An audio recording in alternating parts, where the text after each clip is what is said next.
ரத்த ஓட்டம் அப்படிங்கிறது நம்ம உடம்புடைய ஒரு அடிப்படையான இயக்க முறை. எதுவுமே மிகுந்தாலும் பிரச்சனை தான், குறைந்தாலும் பிரச்சனை தான். ரத்த ஓட்டமும் அப்படித்தான் நடக்க வேண்டும். அதாவது ஒரு சமநிலை தன்மையோடு ரத்த ஓட்டம் நடக்க வேண்டும். நம்முடைய இதயம் என்ற உறுப்பு தான் ரத்த ஓட்டத்தை சமநிலை தன்மையோடு செய்து கொண்டிருக்கக்கூடிய ஒரு உறுப்பு. ரத்த ஓட்ட மேலாண்மை. அதாவது ஒவ்வொரு செயலுக்கு தகுந்தாப்புலயும் ஒவ்வொரு விதமான ரத்த ஓட்டம் வெவ்வேறு அழுத்தங்கள்ல நம்ம உடம்புல நடக்கணும்.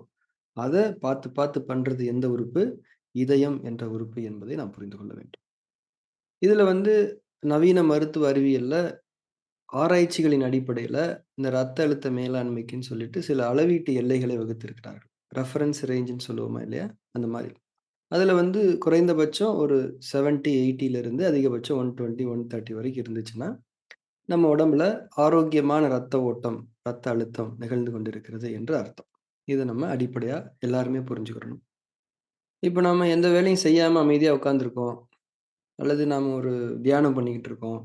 லேசான வேலைகள செஞ்சுக்கிட்டு இருக்கோம் அப்படின்னா, நம்ம உடம்புடைய ரத்த அழுத்தம் அந்த ஆரோக்கியமான அளவீட்டு எல்லைகளுக்குள் இருக்கும். அதாவது அந்த ரெஃபரன்ஸ் ரேஞ்சுக்குள்ள இருக்கும்.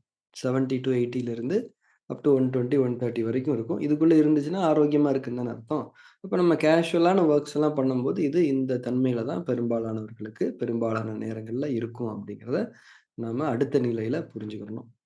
இப்ப நம்ம ஒரு கஷ்டமான வேலைய செஞ்சுட்டு இருக்கோம். ஒரு மாடி படியில ஏறுறோம்னு வச்சுக்கோங்களேன். அல்லது வேகமா ஓடுறோம். ஏதாவது ஒரு விளையாட்டு விளையாண்டுகிட்டு இருக்கோம். அல்லது ஒரு ஒரு பதட்டமான சூழல நாம மனசளவுல எதிர்கொள்கிறோம் என்றால், அப்ப நம்முடைய ரத்த ஓட்டம் என்பது, ரத்த அழுத்தம் என்பது எழுச்சி பெறும். அதாவது ரத்த அழுத்தத்தினுடைய ஆரோக்கிய அளவீட்டினுடைய எல்லை என்னன்னு பார்த்தோம். 130 வரைக்கும் போகும்ன்னு பார்த்தோம் இல்லையா? அப்போ இந்த மாரியான கடின வேலைகள் செய்யும்போது, மனசளவுல ஒரு பதட்டமான சூழலை எதிர்கொள்ளும்போது, அது அதிகபட்சமா ஒரு 140, 150 வரைக்கும் எழுச்சி பெற வாய்ப்பு இருக்கிறது என்பதை நாம் புரிந்து கொள்ள வேண்டும். அதே நேரத்தில என்ன புரிஞ்சுக்கணும், அந்த கடின உடல் உழைப்புகளை நாம் நிறுத்திவிட்டோம். அவைகளிலிருந்து நம்மை தளர்த்திக் கொண்டு விட்டோம். நம்முடைய மனம் சமாதானமாகிவிட்டது என்றால், ரத்த அழுத்தமும், அந்த ரத்த அழுத்தத்தில் ஏற்பட்ட எழுச்சியுமே தளர்வடைந்து இயல்பு நிலைக்கு வந்துரும் அப்படிங்கிறத நம்ம புரிஞ்சுக்கணும். இது நம்ம எல்லார் உடம்புலயுமே நடக்கக்கூடிய ஒரு இயல்பான உடல் இயக்க முறை. சரியா? இப்ப கூட இந்த ஒரு கேமரா வீடியோ எடுக்க வந்தவரு லிஃப்ட் வேலை செய்யலன்னு சொல்லிட்டு 9வது மாடி வரைக்கும் ஏறி வந்தாரு. வந்த உடனே அவரு பயங்கர மூச்சு வாங்கிட்டு வேர்த்து விறுவிறுத்து வந்தாரு. வந்து ஏசி ரூம்ல உட்கார்ந்து ஒரு 10 நிமிஷத்துல அவர் நார்மல் ஆயிட்டாரு. அப்ப என்ன நம்ம புரிஞ்சுக்கணும் அப்டின்னா, ஒரு தேவை ஏற்படும்போது ரத்த அழுத்தத்தில் ஒரு எழுச்சி ஏற்படுகிறது. அந்த தேவை நிறைவேறியதும் அந்த ரத்த அழுத்தம் ஒரு இயல்பு நிலைக்கு வந்துருது அப்டிங்கிறத நம்ம புரிஞ்சுக்கணும். இந்த அடிப்படையில இருந்து தான் இந்த ஹை பிபிக்கான இயற்கை நிவாரணத்த புரிஞ்சுக்கிறதுக்கான அடுத்த ஸ்டெப்புக்கு நம்ம போகணும். நம்ம வாழ்க்கையில நம்ம எல்லாருமே ஒரே விதமான இயக்கங்கள செஞ்சுட்டு இருக்க முடியாது இல்லையா? மனிதன் ஒரு மெஷின் கிடையாதுல்ல. அவன் மனம் படைத்தவன். அதுவும் அந்த மனதிற்கு பெரும் எல்லைகளை கொண்ட சுதந்திரம் படைப்பாளனால் கொடுக்கப்பட்டிருக்கின்றது. எனவே ஒவ்வொரு மனிதனும் அவனவனுடைய தேவைக்கும் ஏற்ப, விருப்பங்களுக்கும் ஏற்ப இந்த உலகத்திலே பல்வேறு விதமான செயல்களை செய்யக்கூடியவனாக இருக்கின்றான். அப்போ அவனுடைய செயல்களுடைய தன்மைக்கு ஏற்ப ரத்த அழுத்தமும் ஏறி இறங்கி, ஏறி இறங்கி அமையும். கடைசியா அது இயல்பு நிலைக்கு வந்துரும். அப்போ தேவை ஏற்படும்போது இரத்த அழுத்தத்தில் உயர்ச்சி ஏற்படுவதும், தேவை நிறைவேறியதும் இரத்த அழுத்தம் இயல்பு நிலைக்கு திரும்புவதும் நம்முடைய உடலின் ஒரு இயல்பான இயக்க முறை என்பதை நாம் புரிந்து கொள்ள வேண்டும். தேவை ஏற்படும்போது இரத்த அழுத்தத்தில் உயர்ச்சி ஏற்படும் என்று புரிந்து கொண்டோம். அந்த தேவை என்பது எப்படியாக வேண்டுமானாலும் இருக்கலாம் அல்லவா?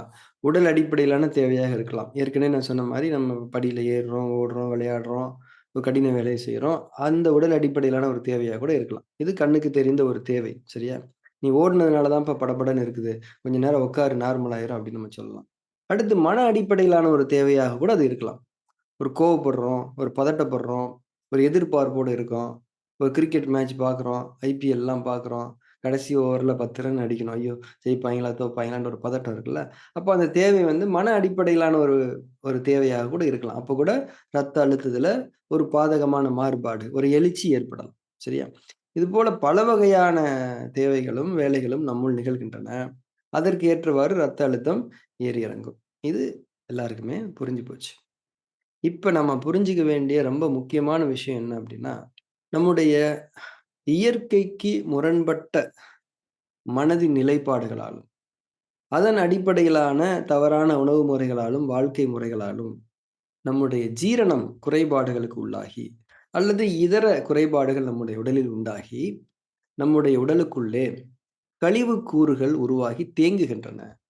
இந்த கழிவு கூறுகள் ஒரு உறுப்பினுடைய இயக்கத்தன்மையை பாதிக்கின்றன என்பதை நாம் புரிந்து கொள்ள வேண்டும். அப்போ இது உறுப்புல ஏற்பட்டிருக்கக்கூடிய ஒரு நோய்த்தன்மை, ஒரு குறைபாடு, ஒரு பாதிப்பு. இந்த பாதிப்ப சரி செய்யறதும் ஒரு தேவை தானே! இது உள்நிலையில இருக்கக்கூடிய ஒரு தேவை தானே! இப்ப நம்ம வேலைகள செய்யறத வெளியில கண்ணால பார்க்கிறோம். மனசுல ஏற்பட்டிருக்கக்கூடிய ஒரு பதட்டத்த நம்ம உணர்றோம். ஆனா உள் உறுப்புகள்ல ஏற்பட்டிருக்கக்கூடிய ஒரு குறைபாட்டை சரி செய்ய வேண்டிய ஒரு தேவை எழுவதை நாம் உணர மாட்டோம். ஆனால் உடலுடைய உயிராற்றல் அதை உணர்ந்ததாக இருக்கிறது. அதை சரி செய்வதற்காகவும் இரத்த அழுத்தம் எழுச்சி பெறலாம் தானே! இதை நாம் புரிந்து கொள்ள வேண்டும். இப்போ ஒரு எக்ஸாம்பிள் பார்க்கலாம். இப்போ நம்ம நுரையீரல்ல சளி உருவாகுது. இந்த சளி எப்படி உருவாகுறதுக்கு வாய்ப்பு இருக்குது அப்டின்னா, நம்முடைய ஜீரணம் கெடும்போது, ஜீரணிக்கப்படாத உணவு கூறுகள் சளி கழிவுகளாக மாறும். அதாவது நம்ம ஒரு உணவ சாப்பிடுறோம். அது முழுமையான தன்மையிலயோ, அல்லது அதிகபட்ச தன்மையிலயோ உடல் இயக்கத்துக்கான சக்தியா மாறணும். ஜீரணம் என்ற செயல் நல்லா நடந்தா தான், அதிகபட்ச சக்திகளை நாம் உட்கொண்ட உணவுகளிலிருந்து எடுத்துக்கொள்ள முடியும். இப்போ நம்ம ஏற்கனவே சொன்ன மாரி நம்முடைய தவறான வாழ்க்கை முறைகளால, தவறான மனநிலைப்பாடுகளால நம்ம ஜீரணம் கெட்டு போயி, கழிவுகள் அதிகமா உருவாகி, அந்த கழிவுகள் சளியா மாறி நுரையீரல்ல தங்குதுன்னு வச்சுக்கோங்களேன். இப்ப இந்த சளி கழிவ வெளியேத்துறது அப்படிங்கிறது ஒரு தேவை தானே! இப்போ நுரையீரலுக்குன்னு இயல்பா ஒரு சக்தி இருக்கும். அந்த இயல்பான சக்திய கொண்டு அது நார்மல் வேலைகள செய்யும். இப்ப சளி தேங்கி இருக்கக்கூடியது அப்படிங்கிறது ஒரு அப்நார்மாலிட்டி தானே! அப்ப அதுக்கு நுரையீரலுக்கு இயல்பான சக்தி பத்தாது. அதிகமான சக்தி தேவ. இந்த அதிகமான சக்திய கொடுக்கிறதுக்கு ரத்த அழுத்தத்தில் ஒரு எழுச்சி ஏற்பட வேண்டிய தேவை இருக்கிறது. சரியா? அப்போ ஹை பிபி ஏற்படுறதுக்கு ஒரு காரணம் இருக்கும். அந்த காரணம் கண்ணுக்கு தெரிந்த வெளிப்படையான காரணமாக இருக்கலாம். மனதளவிலான ஒரு காரணமாக இருக்கலாம். அல்லது உடல் உறுப்புகளுடைய குறைபாடுகளை சரி செய்வதற்கான தேவையாகவும் அது இருக்கலாம். இதுதான் நாம புரிஞ்சுக்க வேண்டிய ஒரு விஷயம். அதாவது ஹை பிபி ஏற்படுறதுக்கு ஒரு காரணம் கண்டிப்பா இருக்குன்றதுல நமக்கு எந்த விதமான மாற்று கருத்துமே இருக்கக்கூடாது. இப்ப இந்த உள்ளுறுப்புகள்ல குறைபாடு எப்பயாவது ஏற்படுது. எப்பயாவது சளி பிடிக்குது. எப்பயாவது குடல்கள்ல ஒரு குறைபாடு ஏற்படுது. எப்பயாவது கல்லீரலுடைய இயக்க சக்தியில ஒரு குறைபாடு ஏற்படுது. அவர் நேத்து நைட்டு தூங்கலங்க. அதனால இன்னைக்கு கல்லீரல் டயர்டா இருக்குது. அதுக்காக ரத்த அழுத்தம் கொஞ்சம் இன்னைக்கு ஏறி இருக்கலாம். அது பரவால்ல. அப்புறம் நார்மலா அடுத்த நாள்லருந்து தூங்க ஆரம்பிச்சாருன்னா, அது நார்மலா இருக்கும் அப்படின்னு நம்ம சொல்லலாம். ஆனா, நம்முடைய தவறான வாழ்க்கை முறைகளை நாம் வழக்கமாக்கிக் கொள்ளும்போது அந்த தவறான வாழ்க்கை முறைகளின் விளைவால் தொடர்ச்சியாகவும், அடிக்கடியும் ஒரு உள்ளுறுப்பு அல்லது உள்ளுறுப்புகள் குறைபாடுகளுக்கு உள்ளாகும்போது, ரத்த அழுத்தத்தினுடைய எழுச்சி எப்போதுமே இருந்து கொண்டிருக்கக்கூடிய ஒரு நிலை ஏற்படுகிறதா? இல்லையா? அப்போ இந்த இடத்துல தான் உயர் ரத்த அழுத்தத்த ஒரு பிரச்சனையா நம்ம பார்க்கணும். ஒரு நோய் தன்மையா நாம பார்க்கணும். எப்பயாவது ஏறி இறங்குனா பிரச்சனை இல்ல. இதுவே பொழப்பா இருக்கும்போது, இதுல நாம கவனம் செலுத்தணும். அப்ப என்ன ஆயிடுது, இந்த ஹை பிபி அப்படிங்கிறது நம்ம உடம்புல ஒரு நியூ நார்மலா ஆயிடுது. ஒரு புதிய இயல்பாக உருவாகி விடுகிறது. இது நிச்சயமாக நம்முடைய உடல் இயற்கைக்கு, உடல் இயக்கத்தன்மைக்கு எதிரானது. படைப்பம்சத்துக்கே எதிரானதாக இருக்கிறது. இப்ப இந்த இடத்துல ஹை பிபி அப்படிங்கிற ஒரு விஷயத்த நாம ப்ராப்பரா ஹேண்டில் பண்ண வேண்டிய தேவை இருக்குன்றத நம்ம புரிஞ்சுக்கணும். ஹை பிபி அப்படிங்கிறது ஒரு நிழல். அது நிஜம் கிடையாது.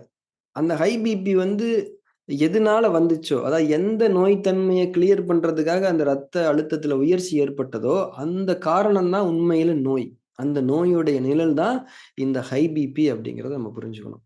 இப்போ நிஜத்தை நாம் அணுகி, அதாவது சரியான உணவு முறைகள், சரியான வாழ்க்கை முறைகள், சரியான மருத்துவ வழிகாட்டல்கள், சரியான மனதின் நிலைப்பாடுகளைக் கொண்டு, நம்முடைய வாழ்க்கை போக்குகளை செம்மைப்படுத்திக் கொள்ளும்போது நமக்குள்ளே உயிராற்றல்ல ஒரு சீரமைவு ஏற்பட்டு, அந்த உறுப்புகளுடைய குறைபாடுகள் சரியாகுது இல்லையா?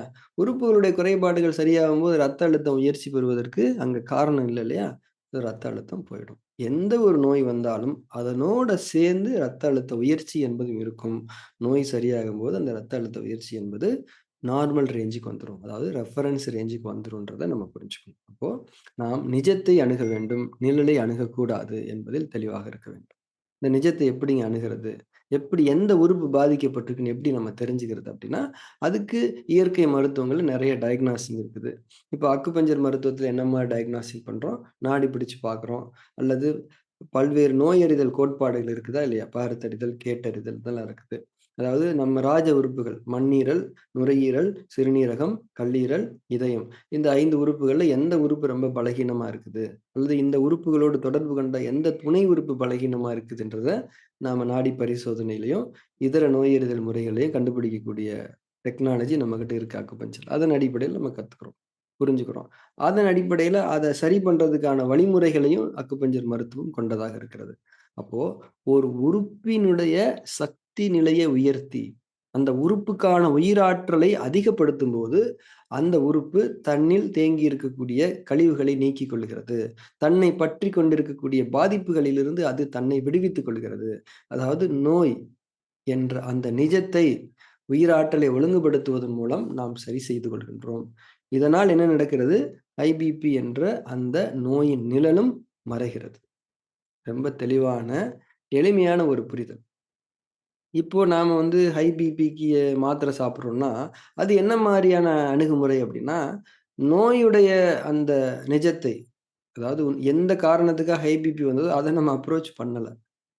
அத சரி பண்றதுக்கு ரத்த அழுத்த உயர்ச்சி ஏற்பட்டது. அத மட்டும் நம்ம என்ன பண்றோம், நீ ஒண்ணும் சரி பண்ண வேணாம்னு சொல்லிட்டு, அத டம்மி பண்றோம். அத குறைச்சு விடுறோம். இப்ப இந்த இடத்துல வந்து என்ன மாரி தவறுகள்லாம் நிகழ வாய்ப்பு இருக்குதுன்றத நம்ம புரிஞ்சுக்கணும். 1, குறைபாட்ட சரி செய்வதற்காக வந்த ரத்த அழுத்த உயர்ச்சிய நாம குறைச்சு விட்டுட்டோம். அப்ப குறைபாடு சரி செய்யப்படாமலே இருக்குது. இது ஒரு தப்பு. அடுத்து நம்ம சாப்பிடக்கூடிய மருந்துகள். அந்த மருந்துங்கிறது என்னது? ஒரு ரசாயனம். It's a chemical. செயற்கையான பஞ்சபூத கூட்டு அக்குபஞ்சர் மொழியில சொல்றதா இருந்தா. அப்போ செயற்கையான பஞ்சபூத கூட்டுக்களை உடல் ஏற்றுக்கொள்ளாது என்று நாம் படித்திருக்கின்றோம். உடல் ஏற்றுக்கொள்ளாத எதுவுமே கழிவு என்று நாம் படித்திருக்கின்றோம். கழிவுகளை உடல் வெளியேற்றிவிடும். கழிவுகளால் உடலின் கழிவு நீக்க உறுப்புகள் அதிகமா ஸ்ட்ரெஸ் ஆகும். அதிக அழுத்தத்துக்கு உட்படும். அந்த கழிவு நீக்க உறுப்புகளுடைய சக்தி அதிகமா விரயமாகும்னு படிக்கிறோம். அப்போ உடம்பு அந்த நோய் தன்மைய சரி பண்றதுக்கும் நம்ம விடல. அத சரி பண்றதுக்கான புரோவிஷனையும் நாம ஒரு கெமிக்கல் ட்ரக்க கன்டினியூஸா எடுத்துக்கிறது மூலமா, அதையும் நம்ம அந்த சக்திய குறைச்சு விட்டுர்றோம். அப்போ நாம நம்ம உடம்புல என்ன மாரியான தவறு நிகழ்வதற்கு அறியாமல் அனுமதித்துக் கொண்டிருக்கின்றோம் என்பதையும் நாம் புரிந்து கொள்ள வேண்டும். அப்போ ஹை பிபி அப்படிங்கிறது வந்து குணப்படுத்த முடியாத ஒரு நோய் கிடையாது. ஏன்னா, அது நோயே கிடையாது. அது நிழல். நாம இயற்கை மருத்துவ வழிகாட்டல்கள் மூலம், வாழ்க்கை முறை செம்மைப்படுத்துதல்கள் மூலம் அந்த நோய் என்ற நிஜத்தை நீக்கிக் கொள்ளும்போது, எல்லாமே சரியாயிடும் அப்படிங்கிறத நம்ம புரிஞ்சுக்கணும். இப்ப நம்ம தியான வகுப்புகள்ல நெறைய விஷயங்கள் பேசுறோம். தியானம் செய்வது என்பது, இறைவழி தியானம் செய்வது என்பது, நிச்சயமாக நம்முடைய உடலில் உயிர் ஆற்றலுடைய பரவலில் ஒரு சீரமைவை, ஒரு செம்மைத்தன்மையை ஏற்படுத்தி, நம்முடைய உடலை ஆரோக்கியமாக வைத்துக் கொள்கிறது. அக்குபஞ்சர் மருத்துவம் செய்றத விட, இறைவழி தியானம் செய்வது என்பது எந்த அளவுக்கு நம்முடைய உடலுக்கான உயிராற்றலை முழுமைப்படுத்தி தருகிறது என்பதை நாம் பல வகுப்புகளில் படித்திருக்கின்றோம். ஸோ, ஹை பிபிக்கு உண்மையிலேயே தீர்வு காணணும், இயற்கை தீர்வு காணணும்னா, முதல்ல மெடிடேஷன் அப்படிங்கிறது தான் என்னுடைய சாய்ஸ். I recommend meditation. அதுக்கப்புறம் அக்குபஞ்சர் ட்ரீட்மெண்ட் எடுத்துக்கங்க. அதாவது இயற்கை மருத்துவங்கள்லயே வச்சு அக்குபஞ்சர் ட்ரீட்மெண்ட் வந்து ரொம்ப ஸ்பெஷல். ஏன்னா, எந்த விதமான மருந்து மாத்திரைகளும் இல்லாம, எந்த விதமான மூலிகைகளுடைய உதவியுமே இல்லாம, நமக்குள்ள இருக்கக்கூடிய உயிர் ஆற்றல ஒழுங்குபடுத்தக்கூடிய, அதாவது அதேபோல புற தன்மையிலிருந்து, புற உயிர் சக்திகள் என்று சொல்கிறோமே, என்ன உணவு சாப்பிடணும், எப்ப சாப்பிடணும், எப்படி சாப்பிடணும், தண்ணி எப்படி குடிக்கணும், அதேபோல நம்முடைய வியர்வை துவாரங்கள் மூலமாக உட்கிரகிக்கப்பட்டு கொண்டிருக்கக்கூடிய அந்த உயிர் ஆற்றலை எப்படி நாம் நிறைவாக உள்ளெடுத்துக் கொள்ள முடியும், இதெல்லாம் ரெகுலேட் பண்ணக்கூடிய டெக்னாலஜி எங்க இருக்குது? மருத்துவ நுட்பம் அக்குபஞ்சர்ல இருக்குது. ஸோ அக்குபஞ்சர் மருத்துவம் என்பது சிறப்பான மருத்துவம். ஹை பிபிக்கு மட்டும் இல்ல, எல்லா நோய்களுக்குமே அக்குபஞ்சர் மருத்துவம் ரொம்ப சிறப்பானது. அதுவும் இறைவழி தியானமும் செஞ்சுட்டு, அதனுடைய தொடர்ச்சியா அதுக்கு சப்போர்ட்டிங்கா நம்ம அக்குபஞ்சர் ட்ரீட்மெண்ட்ட எடுத்துக்கும்போது, எல்லா நோய்கள்ல இருந்தும் நாம நல்லபடியா குணமாக முடியும்ன்றத நம்ம புரிஞ்சுக்கணும்.